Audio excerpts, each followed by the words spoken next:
Okay, this is Chris Palmer from YouTube. I'm here with Jimmy former state representative Jimmy Matlock, and we're going to ask him some questions on the way the election and stuff's going today, and what he thinks about the whole situation.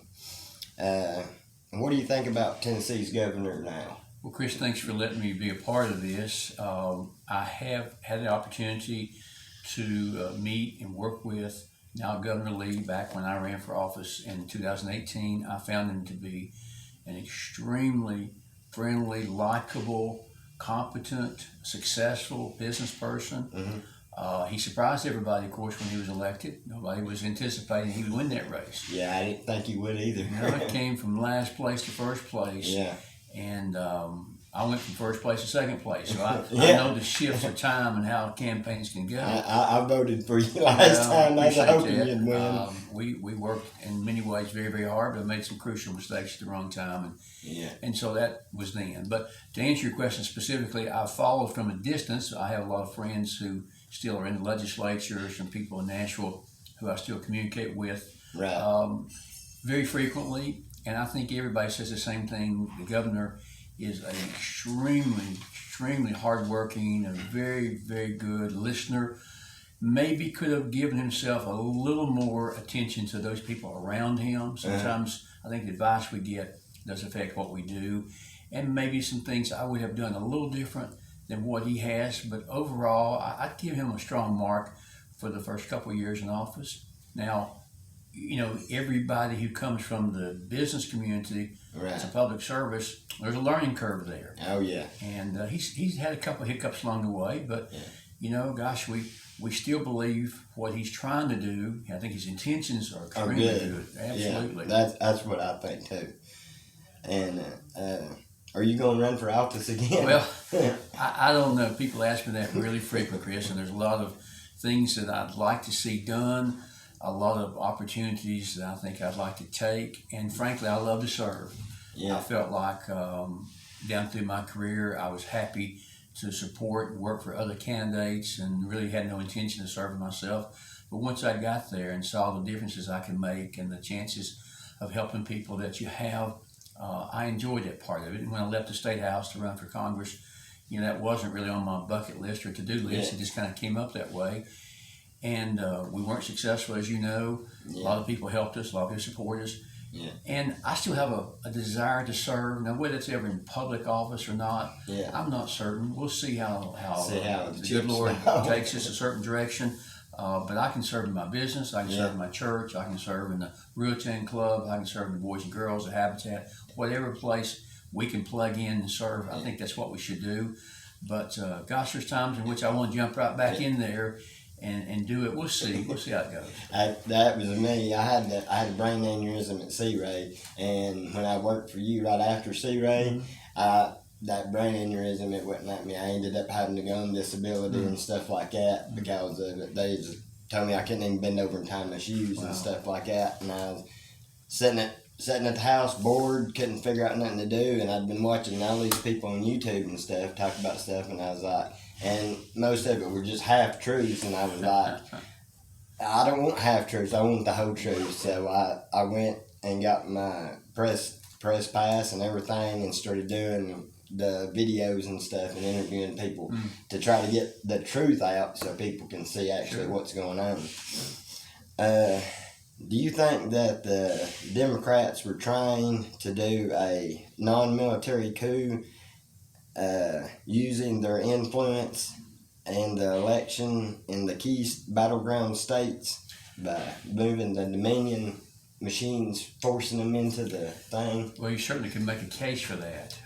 You know, I like most people, Chris, want to believe things are right in our government. I want to believe people have the best intention. I do too. But as you know, I just got back from Georgia last night, and one of the things we did and we weren't expecting to do is when we were in Cobb County, we happened in upon a opportunity for citizens to assemble themselves at a certain location and be interviewed, kind of like you and I are doing now.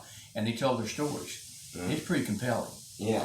When you listen to the number of folks that were disenfranchised, who were pushed away, who were disqualified, and then you saw the other areas where people who weren't registered to vote, who were too young to vote, who were dead, that hadn't even been on voting rolls in a long time, those people who voted from out of state, those people who had moved, violating every election law conceivable. Yeah.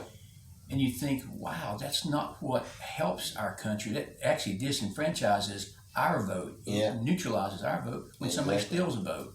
Now, how they went about that, I'm not wise enough to understand, but it appears like there is a concerted effort based on listening to a lot of people around the country, in particular in those select 5 or 6 battleground states. Right. And we saw what numbers that the president had early. And then all of a sudden they quit voting or quit counting the votes. Quit counting the votes because of a busted water main pipe that turned out to be not true at all. Small leak. Yeah. We have a problem in our country if we don't have secure and fair and trusted elections. It disenfranchises, it takes away the whole part of our Constitution which says every man's allowed one vote. Exactly. And it makes us fearful for what happens in the future. I had a little woman she lives part-time in Tellico Village, and then she lives part-time up north. And she lives mostly up north, so she went to vote up north. And I can't remember if it was Pennsylvania or Michigan's where she's from, one of the two, but she went to go cast her ballot in person, and they told her she had done voted through mail. And she said I sat there and argued with them for hours, and they said that she could go and do the where you can vote and it comes back through a non. I can't remember what it's called. Ballot. Yeah, like a provisional ballot. That's what she could do. And I was like, well, that don't mean anything then. It's too late then. She's then got her vote in.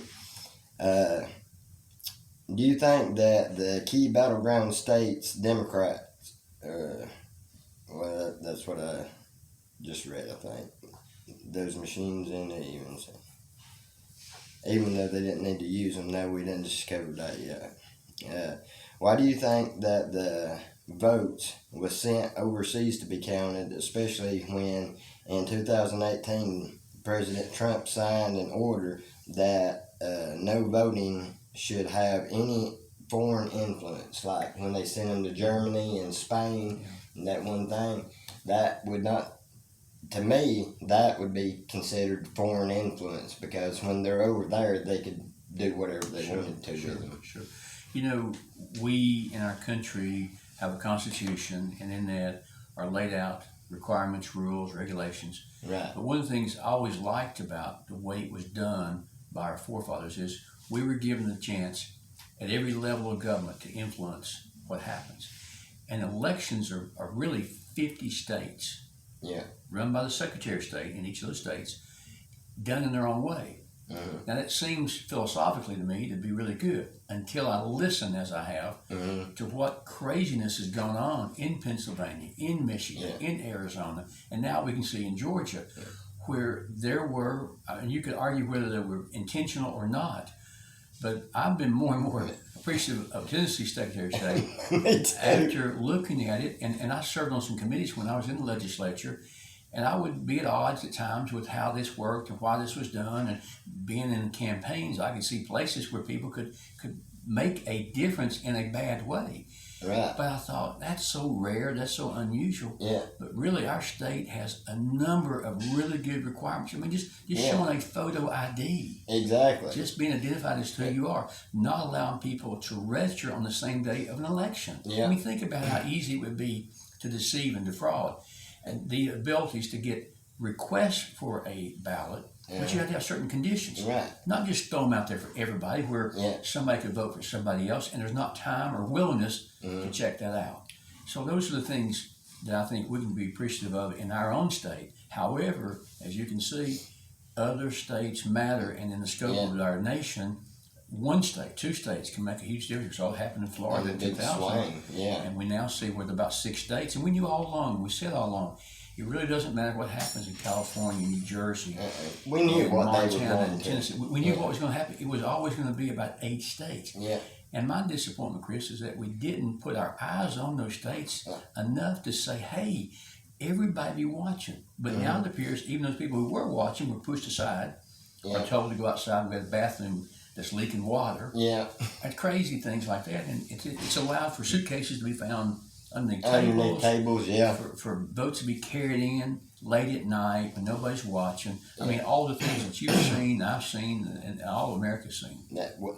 Like 6 months ago, we had talked about the way everything was going to fall about, and me and a couple others were talking about Nevada being the state that would end up pushing whichever candidate over the line and stuff. And later I found out they had that Dominion voting come in, or it might have not been Dominion, it might have been that Spanish one that come in, and I found out they were bankrupt to begin with.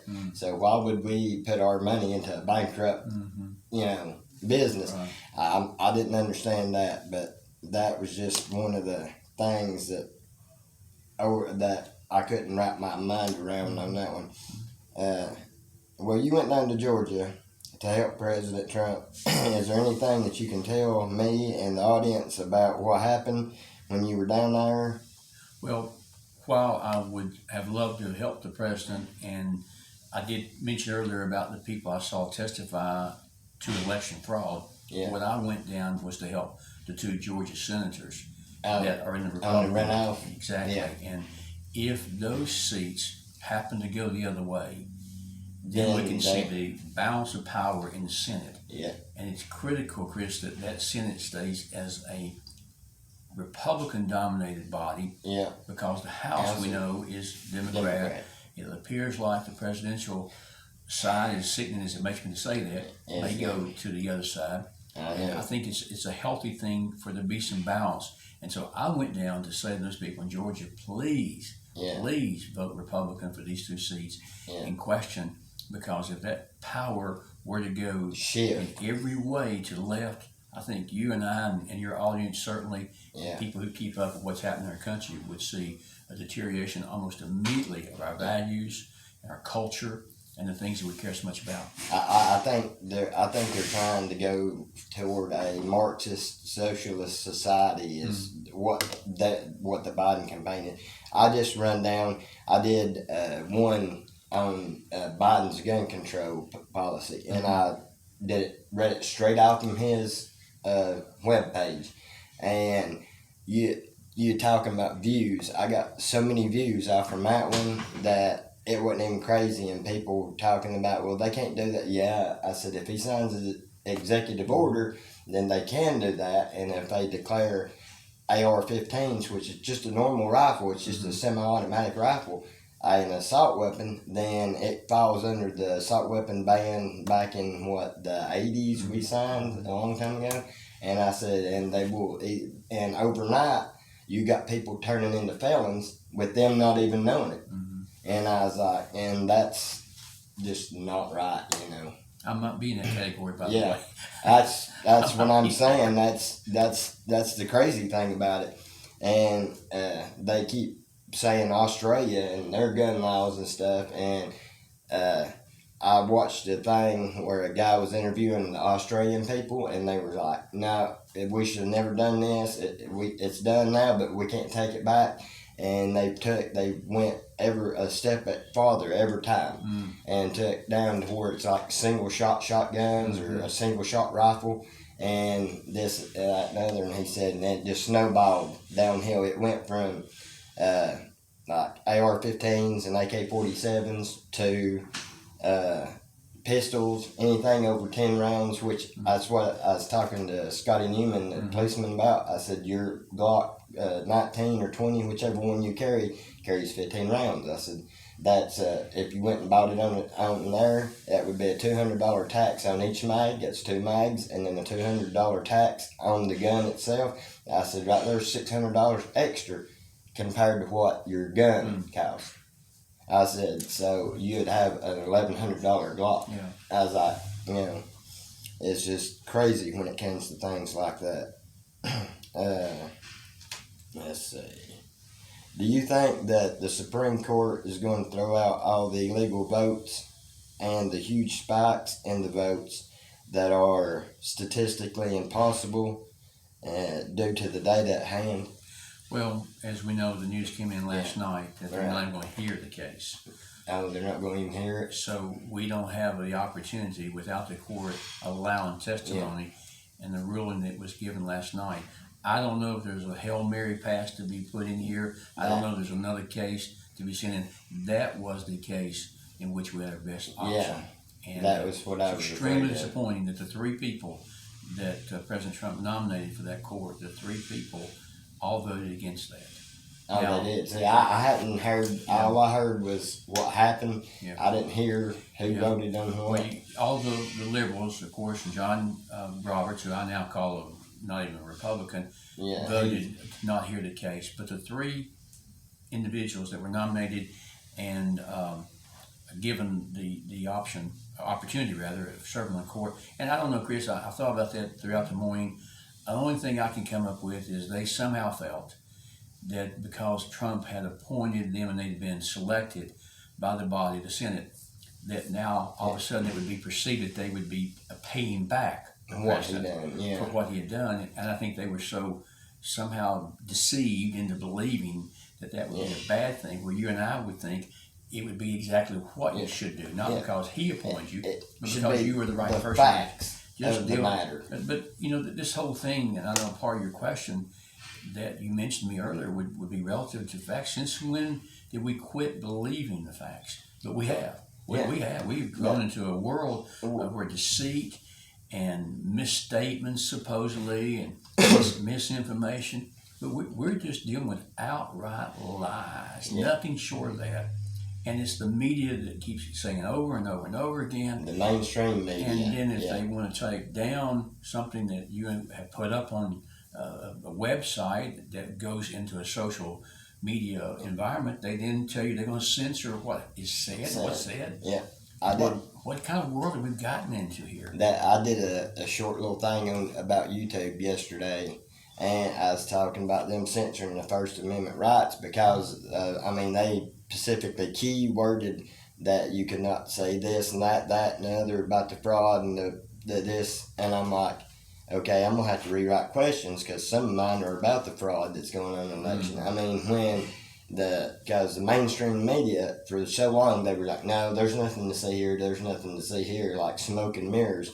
But then when Trump's lawyers come out and find people's voted 2 or 3 times and there's dead people voting and everything else, and they're yet to hear it, common sense tells you that if somebody's voted 2 or 3 times, that's illegal. If the guy's still not alive, he's been dead for 168 years, there's something wrong there, you know? And I couldn't wrap my head on that either. And I just don't know where where they're trying to go with it. And Kamala Harris I seen where she had done a soundbite about mandatory buybacks, and that would be the cure, but that's not. It's not. Once it's mandatory buybacks, that is, you either give it to me. That's just basically confiscation. Right. You get a partial amount of what you paid for the rifle or whatever, and then you have to give it back.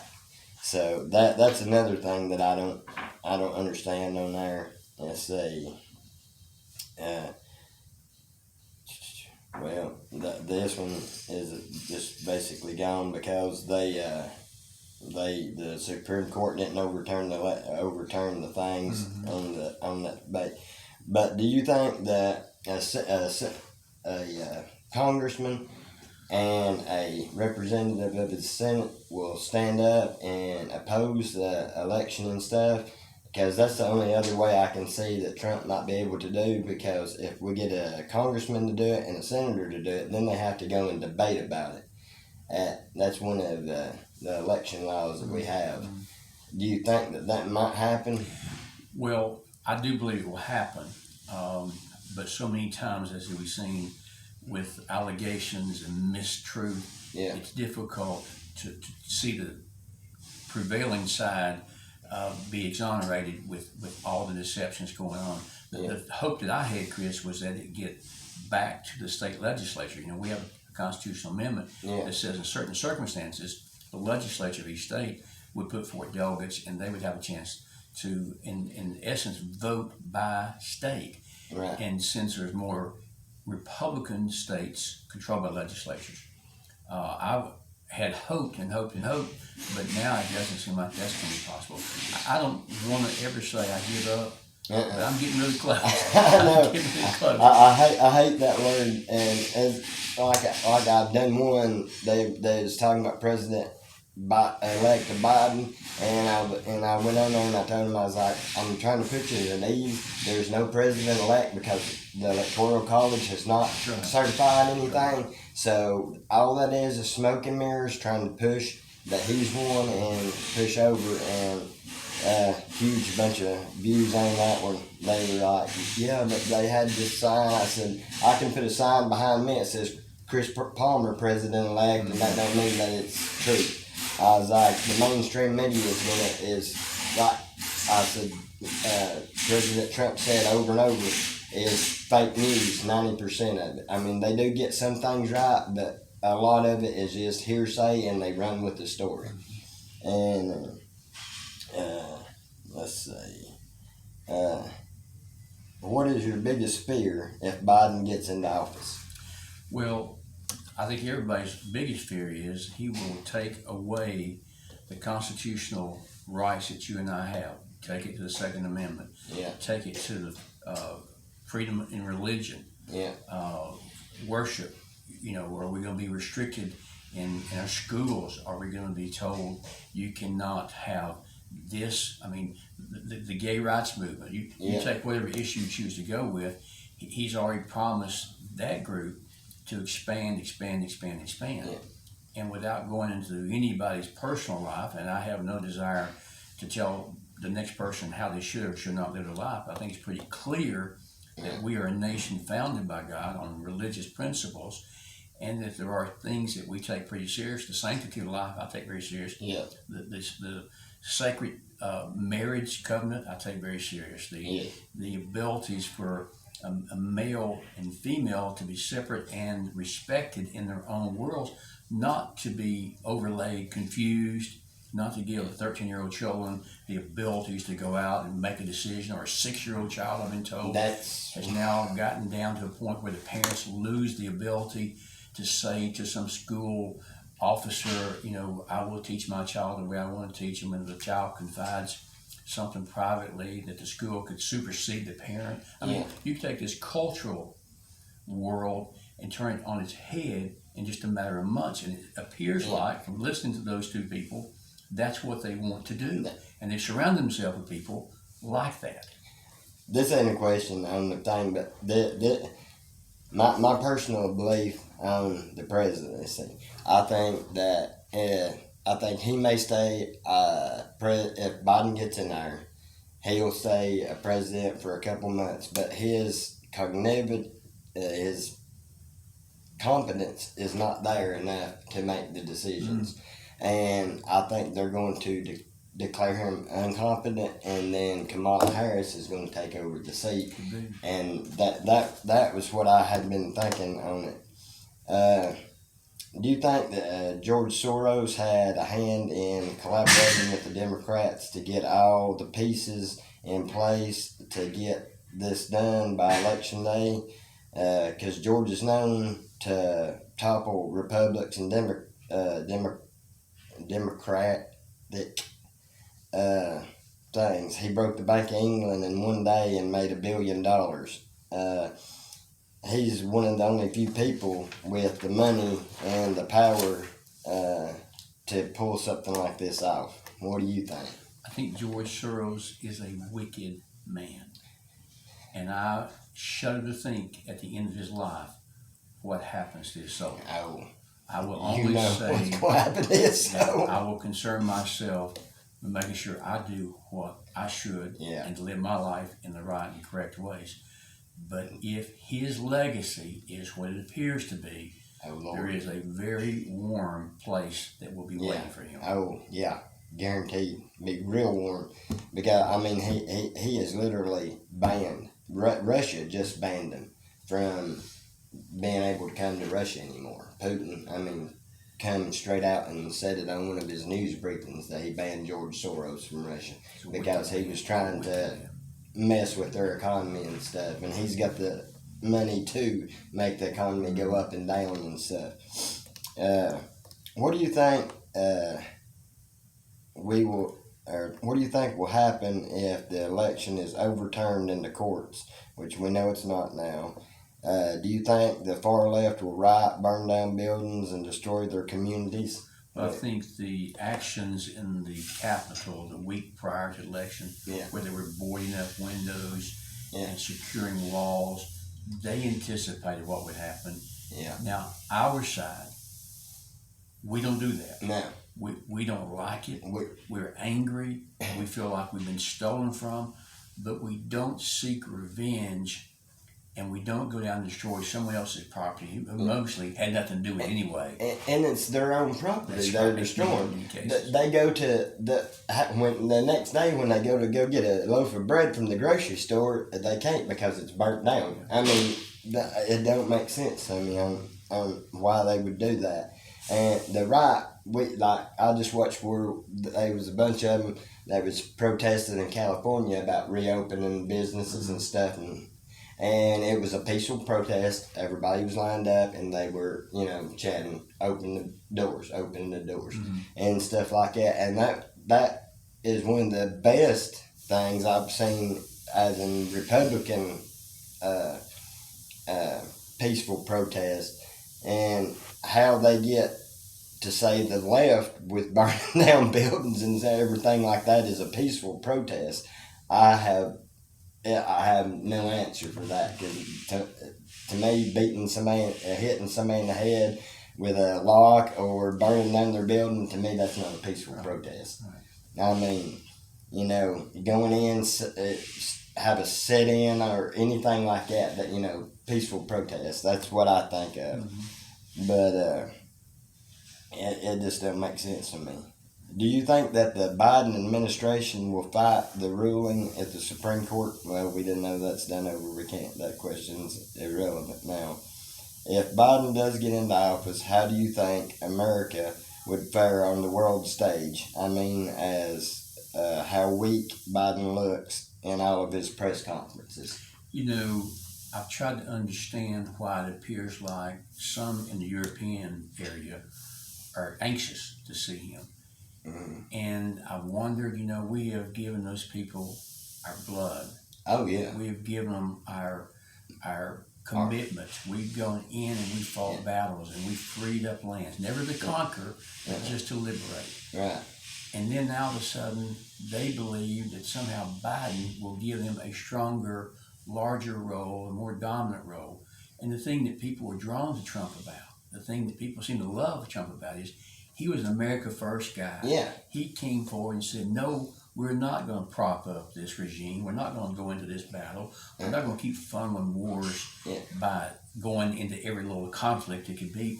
We're looking inside first. We're protecting our borders. We're securing our people. Yeah. We're making justice come to this country. And wow, was that refreshing. Man, did that ever resonate with people. And then the other side starts saying, oh, wait a minute now, we have trade with the Chinese, or we have this kind of issue with illegal immigration. We need jobs. And the very people who I would be normally aligned with, the business community, the big business community, however, has taken over this idea. They want cheap labor. They want access to marketplace. And basically I've said to the American worker, we don't need you anymore. Yeah. And that's just killing the middle class, where most of us live at. Right. And to me, if people awaken in 6 months and they look, that's going to be the issue. They're going to say, what just happened here? What just happened here? That's what I think. I think with his 100 days, his first 100 days, I think we're going to see radical changes that most of the country is not going to be comfortable with. I mean, the way he in the world stage, I do not see him standing up to Putin. Putin is just more of a dominant man, and Joe Biden is one of the things. And China, I I would almost bet right now, yeah, $100 bill that he will wipe that trade deal out that Trump put in with China and the tax and stuff for China, and be right back in bed with China the same way we are. And see that's what I like about Trump. He had his own money. He put all the lobbyists out at the White House, told them to write out your paperwork, what you want me to hear, and I'll look at it when it comes on my desk. And he wasn't controlled by lobbyists and stuff like that. He was his own person, and that's what drove me to him, because he was America first, and they wasn't people influencing him. And people like I read on one of them that Biden had $300 million in 1 month put in his campaign. I think it was Zuckerberg that did that, and I'm sitting here going, Trump's funding his own campaign and everything else, and Biden's getting all this money and stuff from this lobbyist. So what's going to happen when they're going to want repay back when he gets to be president? Sign this bill for this big tech and this stuff. And it seems like big business and big tech are kind of in cahoots together, and that's how they kind of put the wool over our eyes when it comes to Trump and all this Dominion software and stuff. I don't know, but it just seems like he's not going to do good on the world stage. Just a couple more questions. Do you think that the lawsuit in Texas is done over, so that's irrelevant? Do you think that the further away from the polls, having proper ID, Biden started getting votes such as mail-in ballots and absentee ballots where IDs were harder to confirm? Do you think that's part of the reason he won? No question about it. Yeah. No question about it. Yeah, because when it was people going straight to the polls and voting, Trump was leading by 600,000 votes, and the further you got away from the polls, Biden Steven Crowder. He's another YouTube guy that I talk to a lot, and he said he was covering the whole election. He went to bed at 4:00, woke up at 4:45, and Biden was ahead by 12,000 votes. And he was like, I was like, what? And he said, I refreshed my computer several times. He said, because I couldn't believe that he caught up that 600,000 votes in 45 minutes. And I was like, I don't know. But I'm going to end with some hope right here, Chris. Okay. We have survived in the past some terrible presidents. Oh, God, yeah. We have survived. We're a great country. No other place would you and I want to live. No other place we want God to allow us to be a part of, but this country. Exactly. We're a